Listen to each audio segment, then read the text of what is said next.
you all very much. I wish you could all come up here, but just one by one, so to preserve the crowd, because this is such a glorious view of good Democrats in Tulsa County. I'm so glad to be here. I can't believe the Bean Dinner's been going on for 50 years.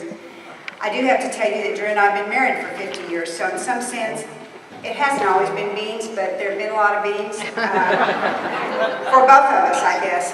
I want to thank everyone who worked hard on this dinner to organize and plan it, and thank you particularly who came out to talk to each other. There wasn't any trouble finding something to talk about, I don't think, was there? And to listen to candidates. As Kimberly said, I am Linda Edmondson, and I'm married to Drew Edmondson, and he is running for governor. He sings his apologies and his regrets. I asked him this morning to write a note, and this is what he said. Thank you, Tulsa, for your friendship and support over the years. I regret I am missing this year's beans.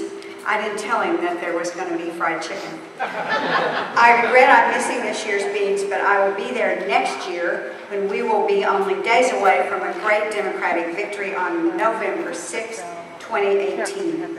And then he added this P.S. We have a Tulsa headquarters near 16th and Utica, and we're in the process. He says we. It's actually our lovely Tulsa staffers who may not be in the room. They are over here. They are literally cleaning and painting, and we are going to have an opening soon.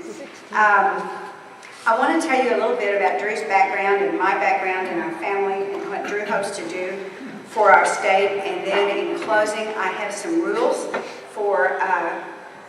of thumb for campaigns that I've learned over the years. So you could call this the roots, the resolutions, and the rules. My roots, I grew up on a farm in Ellis County near Fargo, Oklahoma, where I went to school. Ellis County is all there is between Woodward and Texas.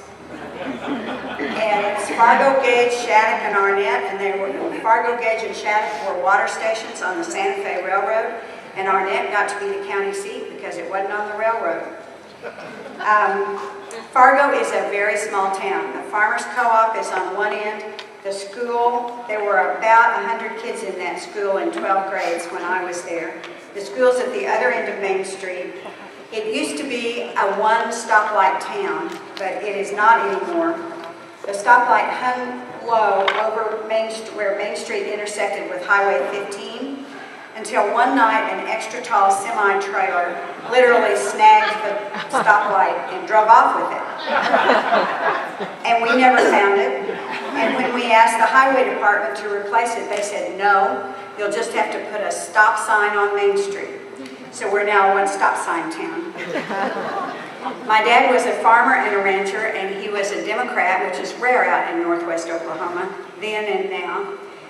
He served in the legislature for 22 years between 1934 and 1962. He was known as someone who could work across the aisle. Of course, in those days, there weren't a lot of Republicans across the aisle. Maybe more importantly, he was known as someone who could work with all the factions inside the Democratic Party to get things done.